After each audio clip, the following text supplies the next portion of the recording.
Bismillahirrahmanirrahim. Assalamualaikum warahmatullahi wabarakatuh.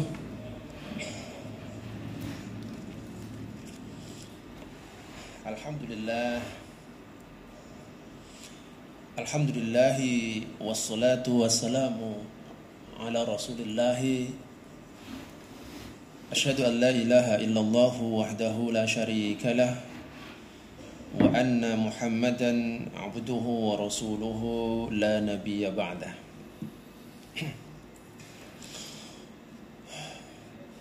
Ayyuhal hadirun rahimakumullah, para jamaah, Bapak Ibu yang dimuliakan Allah Subhanahu wa taala. Puji syukur kepada Allah Subhanahu wa taala, kita senantiasa dalam lindungannya, mendapatkan karunia dan fadilah dari Allah Subhanahu wa taala. Kita mensyukurinya dengan mengisi dari nikmat-nikmat tersebut dan anugerah-anugerah tersebut dengan aktivitas dan kegiatan yang diridhoi oleh Allah Subhanahu wa taala. Dan itu adalah makna daripada syukur yang oleh Ibnu Alan dikatakan asyukru huwa sarful abdi jami'a ma an'amallahu bihi ilaihi li ajli. Syukur adalah sarful abdi, bagaimana seorang hamba ini mendayagunakan,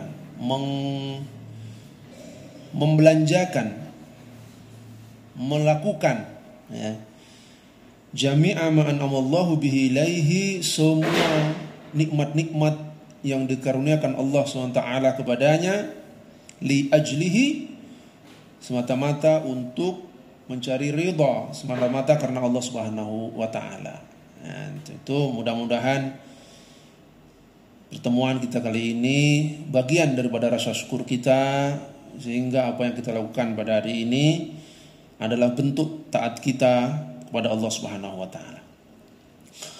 Salawat dan salam kita panjatkan dan kita sampaikan kepada Nabi Muhammad sallallahu alaihi wasallam.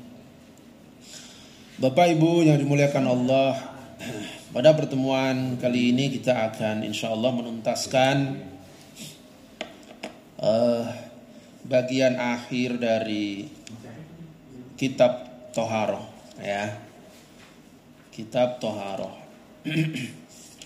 Jadi kita masih dalam pembahasan tentang Thaharah. Yang terakhir kali ini adalah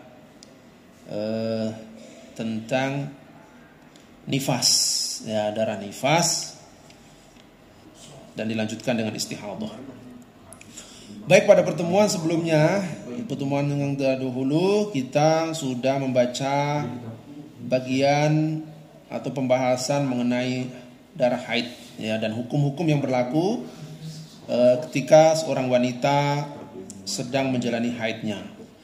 Kemudian juga membedakan antara darah haid dan darah selain darah haid atau darah istihadah sudah kita bahas sebagian pada pertemuan kemarin, termasuk juga hal-hal yang terjadi apabila haidnya melebihi masa-masa tertentu yang sudah biasa dia lakukan atau dia temui, ya. Itu hukumnya berlaku seperti apa, kemarin juga sudah kita baca. Dan pada kali ini tidak berbeda jauh, bab tentang nifas, ya. Bismillahirrahmanirrahim. Qala al-musannifu rahimahullahu ta'ala wa nafa'ana bihi wa bi'ulumihi fid dharaini. An-nifasu huwa ad-damul khariju min qublul mar'ati bisababil wiladati wa in kana al-mauludu saqatan. Jadi menurut al-musannif, ya, yang menulis kitab ini, Syekh Said Sabiq, nifas adalah darah yang keluar dari kemaluan wanita dikarenakan melahirkan wa in kana al-mauludu saqatan, meskipun ketika dia melahirkan itu ada kalanya melahirkan dalam keadaan keguguran. Jadi ada yang melahirkan normal, ada yang melahirkan tapi keguguran. Nah, maka darah yang keluar ya, yang menyertai kelahiran maupun kegugurannya itu ya, itu adalah darah nifas. Tuh. Mungkin ada yang dikuret, keguguran terus dikuret. Bagaimana? Nah, itu kan nanti ada hukumnya juga. Apakah dia termasuk juga masuk dalam kategori hukum yang berlaku untuk nifas? Gimana Pak kalau keguguran terus dikuret, kuret ya namanya ya, dikuret, ibu-ibu di atas ya. Ini yang ditanya bapak-bapak, nggak punya pengalaman. Jadi ibu-ibu yang dikuret ya, nah, ini juga masuk kategori nifas ya. Nanti dijelaskan. Muddatuhu, masa atau rentang waktu nifas itu berapa lama? Kata al-musannif, la hadda li aqallin nifas, enggak ada batas minimal ya. Nifas itu enggak ada batas minimalnya. Bisa sebentar, bisa setetes. Nah, kalau sudah mengeluarkan darah terus tidak keluar lagi, berhenti, selesai nifasnya. Mandi dia, mandi wajib. Kemudian dia mengerjakan amalan-amalan saat dia suci, ya sholat, ya puasa, ya melakukan amalan-amalan itu. Nah, larangan-larangan nifas sama dengan larangan waktu dia haid. Nggak boleh sholat, puasa, ya nggak boleh. Berhubungan dengan suaminya nggak boleh, ya seperti itu. La hadda li aqallin nifasi fayatahaqqaqu bilahdah. Cukup dengan ya sebentar saja. Kalau dia cuma setetes tadi ya sudah cukup kalau memang hanya itu saja. Fa idza waladat wan qata'a damuha aqbal wiladah aw waladat bila damin ya wan qada nifasaha lazimaha ma yalzimu at-tahira minas salati was shaumi wa ghairihima. Jadi kalau sudah berhenti darahnya, mau sehari, mau setengah hari atau 40 hari itu ya, atau bahkan melahirkan tanpa mengeluarkan darah. Nah, ini jarang sekali, tapi ada kemungkinannya orang melahirkan nggak ngeluarin darah. Ya, bagaimana? Ya, apakah itu dihitung dia juga harus mengikuti hukum nifasnya? Apakah dia harus mandi? Maksudnya mandi wajib? Ya, atau dia cukup tidak perlu mandi karena dia tidak mengeluarkan darah atau darah nifas? Ya. Jadi bagaimana hukumnya? Nah, kalau menurut musannif di sini ya lazimaha ma yalzimu at-tahirat minas salati was shaumi wa ghairihima. Jadi kalau yang enggak mengeluarkan darah, nah ini menurut pendapat yang penulis ya, itu dia tidak perlu untuk mandi wajib. Jadi dia mungkin anaknya sudah belasan, banyak ya, jadi pas melahirkan enggak ngeluarin darah lagi, enteng. Nah, bagaimana menurut al-musannif di sini? Lazimaha ma yalzimut tahirat minas shalah. Jadi dia berlaku hukum orang yang suci. Jadi orang yang tidak dalam keadaan hadas. Gitu ya. Hadas besar maksudnya. Jadi dia sholat dan puasa dan yang lain-lain.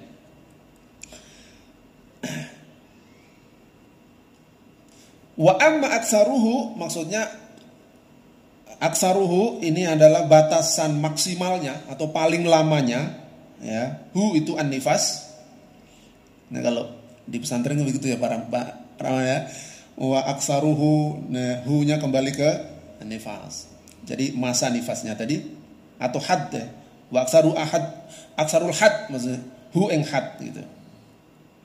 Jadi batasannya Mas. Itu fa arba'una yauman, 40 hari. Ya. Jadi batasan maksimal 40 hari. Kalau ibu-ibu sudah melahirkan, ya bapak-bapak puasa bapak-bapak apa yang puasa? Ibu-ibu tidak boleh puasa selama 40 hari. Tapi bapaknya puasa 40 hari. Nggak boleh mendekati istrinya maksudnya ya. Li hadis Ummi Salamah radhiyallahu anha. Dasarnya adalah hadis dari Ummu Salamah radhiyallahu anha, di mana dia mengatakan kanat an-nafsa'u tajlisu ala ahdi Rasulillah sallallahu alaihi wasallam 40 yauman. Jadi wanita yang nifas pada zaman Rasulullah SAW itu tajlisu 40 yauman. Duduk, maksudnya duduk itu nggak ngapa-ngapain. Nah, orang kalau duduk-duduk aja itu kan nggak ngapa-ngapain, ya. Tajlisu 40 yauman itu nggak sholat, nggak puasa, ya, nggak baca Quran, nggak berhubungan dengan suaminya, ya. Pokoknya larangan-larangan yang berlaku bagi orang yang haid itu. Nah, itu 40 yauman, 40 hari. Ya, paling lama. Wa qad ajma'a ahlul ilmi min ashabin Nabi sallallahu alaihi wasallam wa tabi'in wa min ba'dihim ala anna an-nafsa tada'a as-salata 40 yauman. Ya, ini sudah menjadi ijma' para sahabat di zaman Nabi, juga menurut ijma' juga dari zaman tabi'in dan generasi sesudahnya, bahwa wanita yang nifas itu meninggalkan sholat atau tidak boleh melakukan sholat 40 yauman, 40 hari. Di sini dikatakan tada as-sholat, meninggalkan sholat, tetapi maksudnya hukum yang berlaku nggak hanya sholat, ya, maksudnya dia tidak sholat itu juga hukum-hukum yang lain. Maksudnya dia puasa juga nggak boleh, ya. Tapi di sini disebut tada as-sholat, maksudnya dia nggak boleh sholat, ya, nggak boleh puasa juga, nggak boleh itu tadi, ya. Meninggalkan apa itu tadi, kewajiban-kewajiban itu tadi saat dia tauhid, saat dia suci, ya, itu selama 40 hari. Illa antara at-tuhra qabla dzalik, kecuali dia melihat dirinya sudah suci atau sudah putus darah nifasnya sebelum 40 hari. Jadi kalau sebelum sampai 40 hari dia sudah berhenti, ya, dia mandi wajib, dia sholat. Kalau Ramadan ya dia puasa. Itu misalnya, ya. Fa innaha taghtasilu wa tusalli. Fa in ra'at ad-dama ba'da al-arba'ina fa inna aktsara ahli al-ilmi qalu la tad'is salati ba'da al-arba'in. Menurut mayoritas ulama, kalau lebih dari 40 hari kok dia masih mengeluarkan darah, ya, sudah lewat 40 hari, ya, bapak-bapaknya udah nggak tahan lagi puasanya, udah kelamaan, ya Pak Soleh, ya, udah 40 hari lewat. Maka menurut para ulama, mayoritas ulama, ya, dia boleh untuk melakukan sholat. Artinya dia sudah dihukumi suci. La tada as-sholata ba'dal arba'in. Jadi dia nggak boleh ninggalin sholat setelah 40 hari, meskipun masih keluar darahnya. Ya. Nah, ini banyak hukum-hukum di sini yang menjadi perbedaan pendapat ulama. Yang pertama tadi tentang keguguran. Bagaimana kalau wanita ini keguguran, ya? Yang kedua tadi waladat bila damin, melahirkan tanpa mengeluarkan darah. Ini bisa berlaku pada wanita yang lahirnya sesar. Kira-kira sesar mengeluarkan darah nggak? Dari kemaluan, yang dibelah perutnya, ya. Kemudian tadi ada lagi, bagaimana kalau masih mengeluarkan darah setelah 40 hari? Nah, jadi ya, nah ini banyak pendapat-pendapat mengenai hal itu, ya. Nah, mengenai apa tadi, keguguran, ya, keguguran. Jadi kalau keguguran, mayoritas ulama, ya, itu yang berlaku adalah hukum melahirkan. Ya, walaupun dia keguguran, tapi yang diberlakukan hukumnya adalah hukum melahirkan. Yaitu apa? Ya, berlaku nifasnya. Artinya darah yang keluar, ya, ketika keguguran dan dikuret, ya, yaitu dia nggak boleh sholat, ya, diberlakukan hukum itu. Ya, saya kutip Hasyiah Al-Jumal di sini, yasbutu lil alaqati min ahkamil wiladati wujubul ghusl, ya, wa fitrus shaimah biha Wa tasmiyatud dami aqibaha itu nifasan. Wa yusbitu aw yasbutu lil mudghati dzalik. Jadi keguguran itu kan bisa saat masih berupa apa? Belum jadi janin ya. Jadi masih embrio. Alaqah. Kemudian setelah alaqah itu pertama nutfah ya. Nutfah dulu ya Pak ya. Nutfah, kemudian dari nutfah alaqah, dari alaqah mudghah. Jadi tahapannya itu. Jadi dari air dulu, kemudian nutfah itu apa ya? Dia itu sudah gumpalan ya, tapi masih lembek. Kemudian dia menjadi alaqah, sudah agak keras. Nah, kalau mudghah itu dia sudah agak kayak daging ya. Sudah agak kayak daging, sudah nanti tahapannya dia sudah siap untuk ditiupkan ruh di dalamnya. Tapi dia masih berupa gumpalan, kayak gumpalan sudah agak kental, sudah agak keras. Artinya itu ada tahapan-tahapannya seperti itu.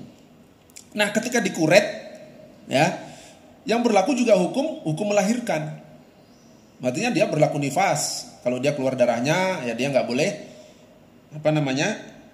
nggak boleh dia puasa, ya fitrus shaimah dia, maka dia harus membatalkan puasanya. Wa tasmiyatud dami aqibaha itu nifasan. Nah, darah yang keluar setelah dikuret juga itu, ya kalau dia keguguran misalnya, itu juga darah nifas. Itu ya. Mungkin ada juga yang nanya tadi, bagaimana yang melahirkan tanpa keluar darah? Nah, kalau mazhab Syafi'i itu ada 6 sebab ya yang mengharuskan mandi besar atau junub. Ya, salah satunya adalah melahirkan. Ya, kalau sebabnya adalah melahirkan, maka dia mau keluar darah nggak keluar darah wajib mandi. Namanya mandi wiladah atau mandi karena melahirkan. Ya, itu. Jadi kalau dia tadi sesar nggak keluar darah ya, maka yang berlaku buatnya adalah mandi wiladah karena melahirkan. Dan hukum, nah sesar ini kan sama-sama melahirkan, cuma berbeda caranya, ya enggak? Berbeda caranya, ada yang caranya normal, ada yang caranya dibelah. Tetapi sama-sama melahirkan. Makanya hukum yang diberlakukan adalah hukum yang diganti. Nah, jadi apa itu? Kaidahnya itu hukum buat yang mengganti itu mengikuti hukum atau ketentuan yang digantikan. Jadi kalau sesar ini kan menggantikan kelahiran secara normal. Nah, hukumnya yang diberlakukan adalah hukum kelahiran yang normal, gitu ya. Nah, itu menurut Imam Syafi'i atau menurut mazhab Syafi'i itu wajib mandi. Tapi para ulama atau ulama yang lain juga ada yang berpendapat tidak wajib mandi kalau nggak mengeluarkan darah. Ya, termasuk ini tadi menurut Sayyid Sabit ya, dari teksnya tadi, kalau bila damin ya dia melahirkan tanpa mengeluarkan darah, maka lazimaha ma yalzimu at-tahirah minas shalah. Maka dia nggak perlu berlaku hukum junubnya. Jadi dia tetap suci, gitu ya. Demikian juga Ibnu Qudamah ya. Ibnu Qudamah ini dalam kitabnya Al-Mughni, Hambali ya, Pak Arman saya, Ibnu Qudamah ya, Hambali. Itu juga dia mengatakan wujubus sholati was shaumi. Jadi kalau nggak mengeluarkan darah ya, maka dia nggak diberlakukan nifas. Nggak diberlakukan hukum nifas. Jadi dia tetap suci. Yaitu wujubus sholati was shaumi. Allahu a'lam. Jamaah sekalian dimuliakan Allah SWT. Selanjutnya ma yahrumu alal haidi wan nafsai ya. Jadi bagi orang yang haid dan orang yang nifas ya, itu ada larangan-larangannya ya. Kemarin sudah kita bacakan ya. Di sini disebutkan as-saum ya, kemudian al-wat'u. Jadi enggak boleh puasa. Orang haid, orang nifas enggak boleh puasa. Nggak boleh berhubungan suami istri sampai dia suci dan dia mandi baru dia berhubungan badan. Nah, kalau meninggalkan sholat dia wajib qadha ya. Tapi kalau meninggalkan sholat dia tidak wajib qadha. Jadi kalau 40 hari dia nggak sholat, disuruh mengqadha 40 hari sholatnya kali 5 sehari. Berat itu Kak. Hah? Sholat 5 kali sehari aja berat kan? Berat bagi sebagian kita, berat. Ini kalau mengqadha 40 hari kali 5 kali sholat ya. Gimana? Jadi tidak mengqadha sholat. Tapi kalau puasa diqadha ya. Jadi kalau ibu-ibu 40 hari, sebulan penuh ya diganti puasanya, tapi sholatnya enggak. Ya, itulah makanya dikatakan wanita itu nisfu nisful akal wa nisfu diniha. Jadi itu nisfu diniha karena dia tidak sholat kalau saat dia haid dan tidak mengganti. Ya, baik. Jadi larangannya 2 di sini disebutkan. Yang pertama adalah puasa, yang kedua adalah berhubungan suami istri.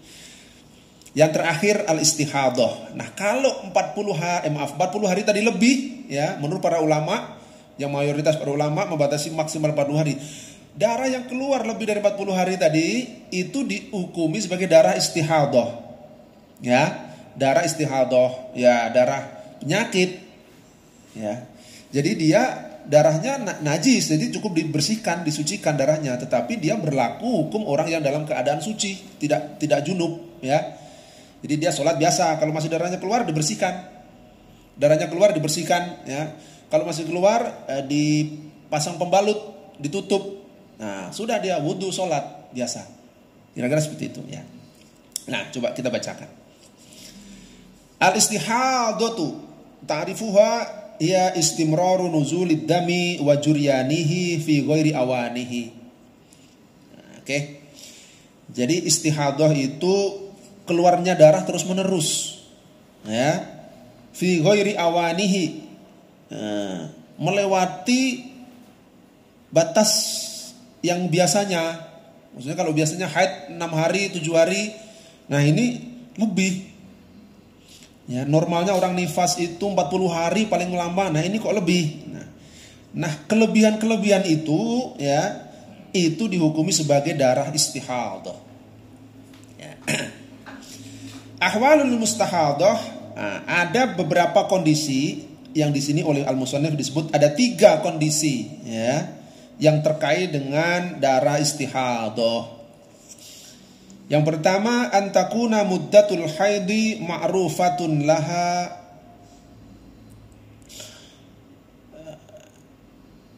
qabla al-istihadah. Antakuna muddatul haidi ma'rufatan laha qabla al-istihadah. Jadi kalau ibu-ibu nih ya, dia sudah tahu kebiasaan masa dia haid ya. Antakuna muddatul haidi ma'rufatan laha ya qabla al-istihadah. Jadi dia sudah tahu biasanya 6 hari atau 5 hari gitu ya. Sudah biasa setiap bulan, maka ya darah yang keluar kelebihannya itu, nah itu adalah darah istihadah. Ya. Wa fi hadhihi al-halah tu'tabaru hadhihi al-muddah al-ma'rufah hiya muddatul haidi wal baqi istihadah. Jadi kalau biasanya 7 hari, maka yang lebih-lebihnya itu darah istihadah. Dalilnya adalah hadis Ummu Salamah annaha istaftat an-nabi sallallahu alaihi wasallam. Ummu Salamah meminta fatwa kepada Rasulullah sallallahu alaihi wasallam mengenai imra'atin tahraku ad-dama, mengenai seorang perempuan yang terus-menerus mengeluarkan darah. Faqala, maka Rasulullah sallallahu alaihi wasallam menjawab, la tangdur qadral layali wal ayyamil lati kanat tahidhunna wa qadrahunna minasyahr. Ya. Jadi hendaknya dia berpatokan pada malam dan siang-siang ketika dia haid. Maksudnya apa? Maksudnya hari-hari ketika dia haid itu seberapa lama? Minasyahr setiap bulannya. Nah itu patokannya. Fatada as-shalah, maka saat-saat itu dia meninggalkan sholat. Summa latagtasil ya, summa tusolli. Nah setelah melewati masa yang dia biasa, misalkan 6 hari atau 7 hari itu dia haid ya, maka hari berikutnya ya dia mandi. meskipun masih mengeluarkan darah, tapi dia sudah tahu ini bukan darah haid karena kebiasaannya cuma 6 hari atau 7 hari. Ya, dia sholat. Ya. Yang kedua, an yastamirra bihad dam wa lam yakun laha ayyam ma'rufah. Imma li'annaha nasiyat adataha aw balagat mustahadah. Wa la tastati'u tamyizu damma al-haidi, tamyizu damil haidi. Jadi darahnya ini keluar terus, ya. Dan dia itu nggak punya patokan, maksudnya memang terjadi kelainan. Maksudnya dalam setiap bulan itu nggak tentu, ya, nggak tentu, nggak bisa dijadikan patokan. Walam yakun laha ayyam ma'rufah. Begini, dia tidak punya hari-hari yang dia ketahui. Nah, bisa jadi karena dia lupa, ya, atau bisa jadi karena baru pertama kali dia haid.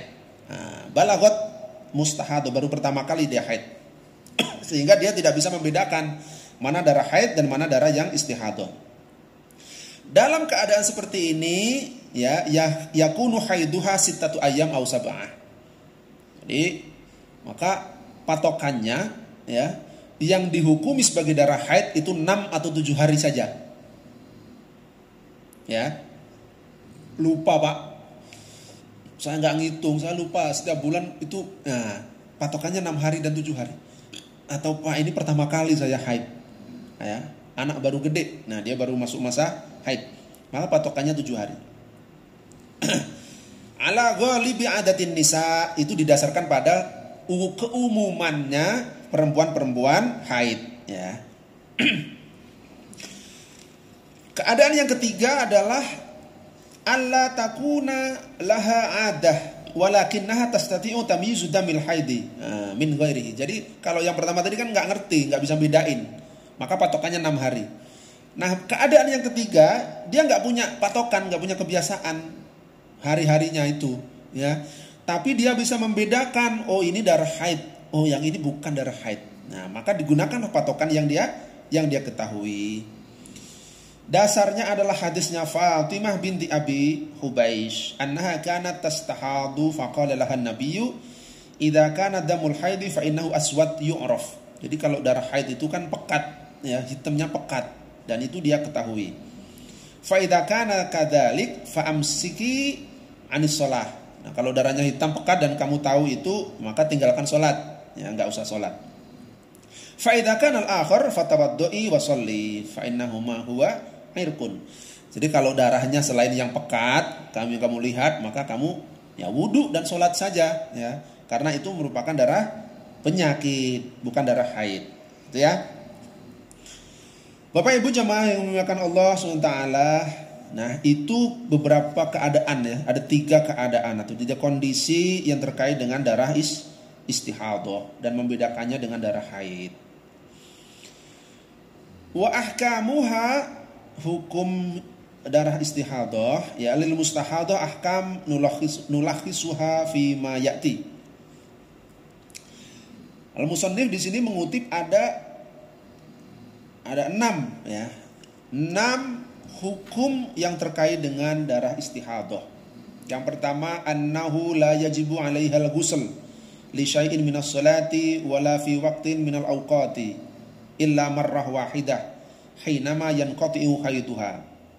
Wa bihadza qala al-jumhuru minas salafi wal khalaf, ya. Jadi kalau orang darah istihadah, ya, maka dia tidak wajib mandi kecuali terakhir dia haidnya. Jadi kalau tadi 7 hari, ya, maka dia mandinya di hari dia berhenti haid. Cukup itu mandi wajibnya, ya, untuk hadas besarnya. Setelah itu dia nggak perlu mandi meskipun sudah keluar, karena itu darah istihadah. Wa bihadza qala al-jumhur minas salaf wal khalaf. Ini adalah pendapat mayoritas ulama salaf maupun khalaf, ulama salaf maupun ulama khalaf, ulama dulu maupun ulama sekarang. Yang kedua, annahu yajibu 'alaihal wudu likulli sholatin. Nah, menurut musannif di sini dia wajib wudu setiap mau sholat. Ya. Liqaulihi sallallahu alaihi wasallam fi riwayat Al-Bukhari. Dasarnya adalah hadis Rasulullah SAW dalam riwayat Imam Al-Bukhari, summa tawaddu'i likulli sholatin, ya, kemudian hendaklah dia itu wudu setiap akan melakukan sholat. Tapi menurut Imam Malik, wa inda Malik yustahabul hal wudu likulli sholatin wala yajibu illa bi hadisin akhar. Jadi kalau menurut Imam Malik, ya, itu wudunya disunahkan saja, mustahab saja. Ya, likulli sholatin. Jadi kalau dia tidak batal, maksudnya tidak berhadas, tidak kentut atau tidak apa, ya dia tidak perlu, ya. Tapi yustahabu, disunahkan saja, ya. Nah, tapi kalau menurut jumhur ulama tadi, yajibu alaiha al-wudu'u likulli sholatin. Kalau orang istihadah, wajib setiap mau sholat dia wudu, gitu. Yang ketiga, antagsila farjaha qabla al-wudu'. Ya. Hendaknya dia membersihkan kemaluannya, ya, sebelum dia wudu. Jadi sebelum dia wudu dia bersihkan. Wa taksuhu bi khurqah au qutn, ya, daf'an lin najasa. Karena darah itu najis, gitu ya. Dia berpandangan darah itu najis, maka dia mesti ditutup, disubal, ya. Bi khurqah, ya, dengan subalan au qutna atau kapas, gitu ya. Daf'an lin najasah, untuk menghindari terkena najis, gitu ya. Wa taqlilan laha, dan untuk meminimalisir keluarnya darah istihadah. Jadi yang pertama tadi, dia nggak wajib mandi, ya, nggak wajib, bukan mandi wajib, nggak wajib mandi. Wajibnya mandi cuma ketika sudah putus haidnya. Jadi istihadah biasa. Kemudian dia hanya wajib wudu ketika mau sholat, kecuali Imam Malik. Dia memustahabkan, ya, mensunahkan saja, tidak mewajibkan. Kemudian diperintahkan untuk menyuci atau membersihkan kemaluannya ketika hendak wudu dan ditutup atau dikasih pembalut, ya, tutup pembalut itu supaya tidak keluar. Allah tatawaddu qabla dukhuli waktu shalah indal jumhur. Menurut mayoritas ulama juga hendaknya dia wudunya jangan sebelum masuk waktu sholat. Jadi dia wudu ketika sudah masuk waktu sholat. Sudah adzan sholat nih, zuhur, baru dia boleh wudu, nah, gitu ya. Menurut jumhur ulama, it taharatuha daruriyah, falaisa laha taqdimiha qabla waqtil hajah. Karena sucinya itu darurat, ya, apa, bersucinya dia itu darurat, ya, dia itu kan istihadah, ya, keluar darahnya terus, maka tidak diperlukan mempercepat, mendahului waktunya, ya, mendahului waktunya. Jadi dia cukup ketika waktunya sudah datang. Nah, itu darurat. Jadi toharohnya itu darurat. Dia dianggap sebagai darurat sehingga dia perlu ketika waktunya sudah datang, ketika waktunya sudah tiba. Ketika belum waktunya tiba, dia nggak perlu untuk bersuci, maksudnya gitu. Nah, itu namanya darurat, ya. Jadi laisa laha hajah takdimiha, ya, qabla waqtihi. Yang keempat, yang kelima, annahu yajuzu li zawjiha an yata'aha fi hal juryanid dam. Ini yang berbeda dengan haid. Kalau istihadah, ya, dia boleh suaminya mendatanginya, boleh digauli, ya. Hala juryanid dam, meskipun darahnya masih mengalir. Inda jamahiril ulama li annahum lam yarid dalil bi tahrimi jima'iha. Jadi menurut mayoritas ulama boleh menggauli istri, ya, saat sudah tidak haid tetapi masih istihadah, mau keluar darah istihadahnya. Itu menurut para ulama. Yang terakhir, ya, annalaha hukmut tahirat. Jadi yang berlaku bagi orang atau ibu-ibu, ya, perempuan yang mengalami istihadah, yang berlaku baginya adalah wanita-wanita suci, ya. Jadi tidak berlaku orang yang berhadas besar. Apa maksudnya? Ya, dia sholat, ya, ketika datang waktu sholat, dia puasa pada waktu berpuasa, ya, dia boleh beriktikaf, dia boleh membaca Al-Quran dan lain sebagainya. Karena dia tidak sedang haid dan juga tidak sedang nifas. As-sholatu wallahu a'lam bishawab. Jadi Insyaallah ini Bapak Ibu sekalian dimuliakan Allah, bab terakhir mengenai toharoh. Insyaallah pertemuan yang akan datang kita masuk pada pembahasan tentang sholat. Sekian, Assalamualaikum warahmatullahi wabarakatuh.